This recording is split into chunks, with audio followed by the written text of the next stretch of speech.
Tu vas bientôt découvrir les 3 habitudes qui impactent énormément ta croissance, donc à la fin de cette vidéo, un choix s'opposera à toi. Pilule du gros lardon. Tu prends conscience de ces 3 habitudes, mais tu whippines tout. Tu fais leur exact opposé, arrête ta croissance, mais en plus de ça, tu commences à rétrécir. Ta décroissance ne veut plus s'arrêter et tu finis par atteindre la taille d'un schtroumpf. Tu mesures maintenant 15 cm et ton sgeg.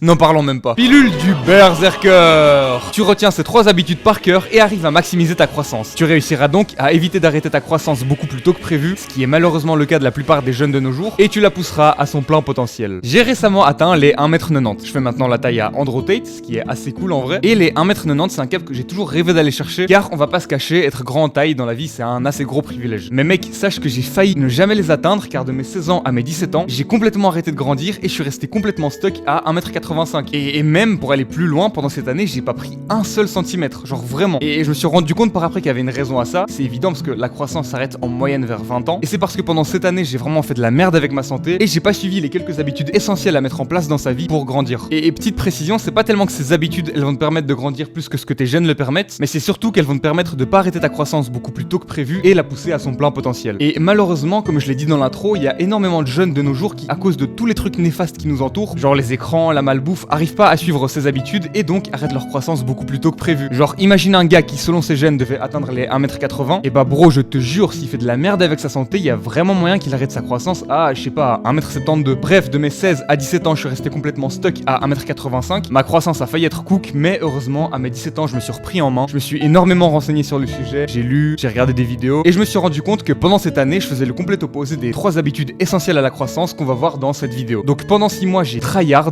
et maintenant j'ai 17 ans et demi, et la semaine passée, j'ai passé le cap des 1m90, donc j'ai pris 5 cm en 6 mois, et je vais encore probablement un peu grandir. Si toi qui regardes cette vidéo, t'as passé les 20 ans, je pense que en vrai c'est un peu cook pour ta croissance, et cette vidéo va pas être super utile pour toi, mais si t'as moins de 20 ans, je t'invite honnêtement à regarder cette vidéo jusqu'au bout, pour que tu deviennes conscient des 3 habitudes cruciales à ta croissance, et que tu fasses en sorte qu'elle atteigne son plein potentiel. La première habitude essentielle est de manger énormément. Faut que tu fasses une sorte de prise de masse et que t'aies quotidiennement un excédent calorique. Car si actuellement t'es obsédé par le fait de devenir plus grand, il va falloir que tu passes par une sorte de prise de masse, genre que tu manges beaucoup tous les jours. Et c'est logique, pour te faire grandir, ton corps a besoin de plus d'énergie et plus de calories. Mais attention, avoir un excédent calorique quotidien, ça veut pas dire manger de la merde. Il y a des bonnes et des mauvaises calories. Faut vraiment que t'essayes d'éviter 2 choses. 1, le sucre, donc tout ce qui est bonbons, gâteaux. Et 2, les aliments ultra transformés, genre McDo, BK, KFC. Essaye vraiment d'éviter ces 2-là. Faut vraiment que t'essayes de grailler énormément quotidiennement en mangeant de bonnes calories comme du poulet, des œufs, du yaourt grec et j'en passe. Wesh, salut Jean!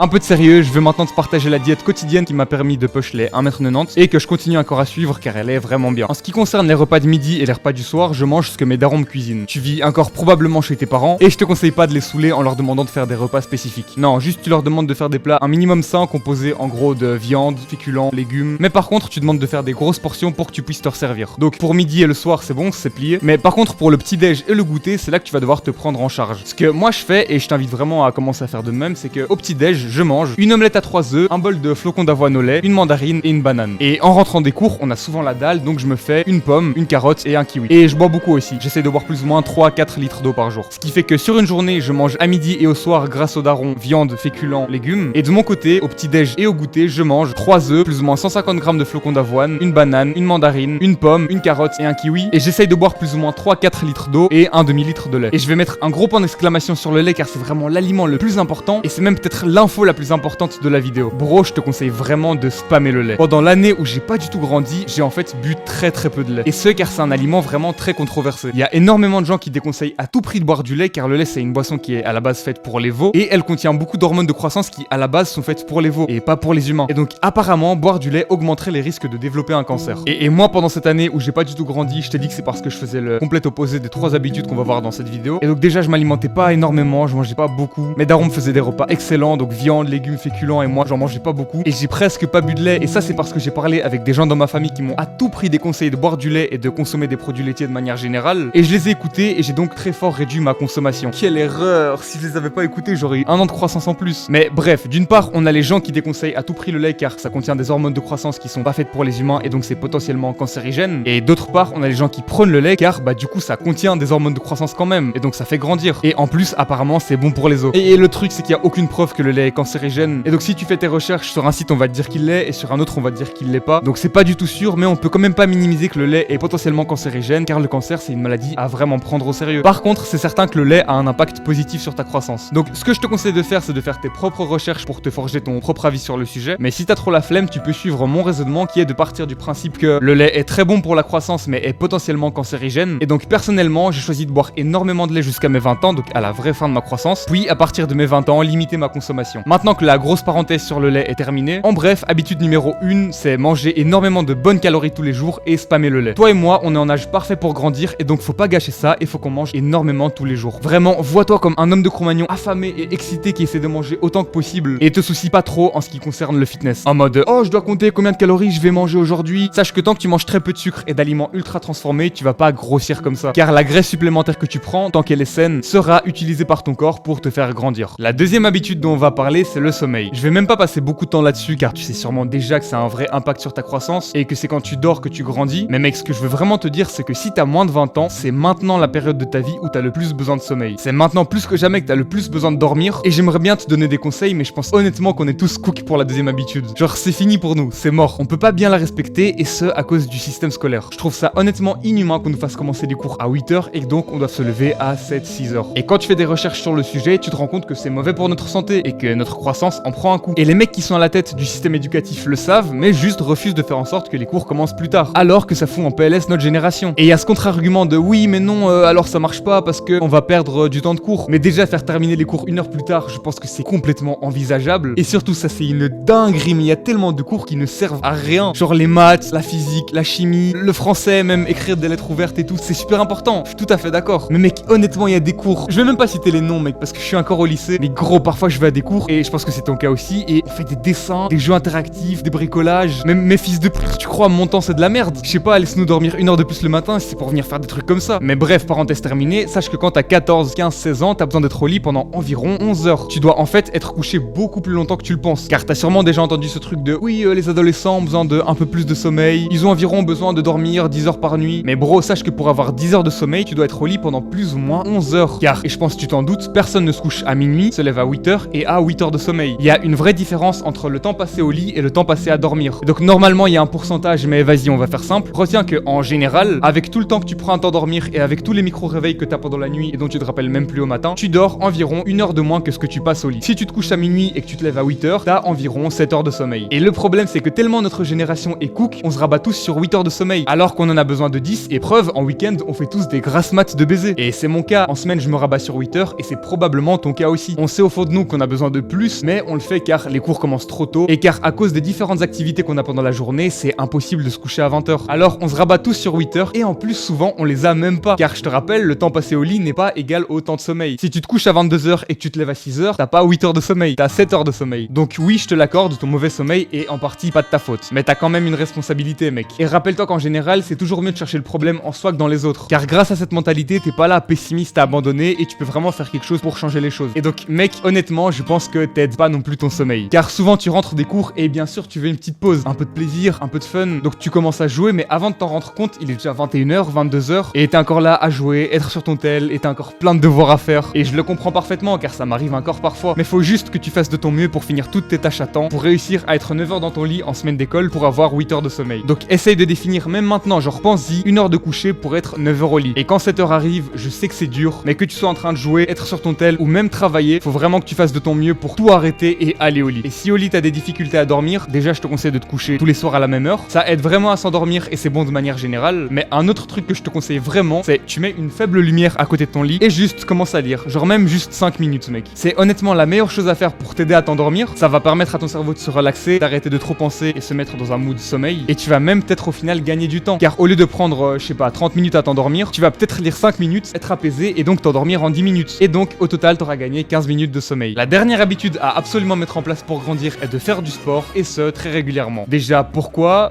parce que le sport favorise énormément la sécrétion d'hormones de croissance. Et faire du sport c'est très vaste. Vraiment tu peux faire ce que tu veux tant que tu le fais régulièrement. Que ce soit sport d'équipe, sport de combat ou même aller à la salle, mais je vais mettre un gros point d'exclamation sur la salle. Car un truc que je trouve vraiment triste chez beaucoup de gars que je connais, c'est qu'ils ont arrêté leur sport de cœur qu'ils faisaient régulièrement, genre le foot, le basket, et ce pour commencer la salle soi-disant sérieusement. Mais malheureusement ces gars-là arrivent à être réguliers à la salle que pendant 1-2 mois, et puis après arrêtent et maintenant ne foutent presque plus rien. Et du coup maintenant ils ont ni sport de cœur ni salle. Et genre salle, enfin ils y vont presque plus quoi. C'est le cas de quelques gars que je connais qui, à cause d'avoir été hypés par la salle, ont arrêté leur sport de cœur, tenu la salle régulièrement pendant genre un mois et maintenant ne font plus aucun sport régulièrement. Et donc je me méfie un peu quand je demande à quelqu'un c'est quoi ton sport et qui me répond la salle. Alors que la salle c'est vraiment un très bon sport tant que c'est fait de manière régulière. Mais le truc c'est que lâcher son sport de cœur pour aller à la salle régulièrement, c'est un piège dans lequel les gens tombent souvent, car bah l'idée d'aller à la salle encore plus souvent paraît trop fun, et en plus la salle a l'air beaucoup plus facile que d'autres sports, et ce pas d'un point de vue effort mais d'un point de vue global, car la salle t'as pas l'obligation d'aller tel jour à telle heure, t'as pas de coach qui te surveille et qui te sanctionne si tu viens pas, mais c'est justement tout là le problème, et c'est ce qui au contraire selon moi élève la salle au rang d'un des sports les plus durs, car bah justement t'as pas d'entre guillemets obligation. Si t'abandonnes, y a personne qui verra, et donc la seule chose qui peut t'aider à y aller c'est ta discipline, qui est malheureusement une compétence très rare que presque plus personne a de nos jours. Je vais pas maintenant t'expliquer comment devenir discipliné car j'ai fait une vidéo entière là-dessus, et si t'es intéressé par le sujet, je t'invite vraiment à aller la voir car elle est vraiment bien. Mais bref, tout ça pour dire que la troisième habitude cruciale à ta croissance est de faire du sport, et ce très régulièrement. La formule gagnante selon moi c'est sport au choix plus sport de muscu. Genre par exemple tu vas à des entraînements de foot le mercredi et le vendredi, et les autres jours tu vas à la salle, et c'est ce que moi je fais. Les vendredis je fais du jiu-jitsu en club et les autres jours je fais du street workout et du calisthenics. Et si tu veux vraiment à tout prix commencer la muscu à fond et tout lâcher pour ça, je te conseille de soit prendre un coach qui va s'assurer que tu viennes régulièrement, soit aller regarder ma vidéo sur comment devenir fucking discipliné pour t'assurer de pas lâcher en cours de route. Bref frérot, pour gagner 5 cm et push les 1m90 en 6 mois, j'ai 1. Mangé quotidiennement énormément d'aliments sains et bu beaucoup de lait, 2. Dormi énormément et fait super gaffe à mon sommeil, 3. Fait du sport ultra régulièrement, genre quasi quotidiennement. Et je t'invite vraiment à faire de même si tu veux maximiser ta croissance. C'était Phil, je te fais des bisous et je te dis à la prochaine, ou pas.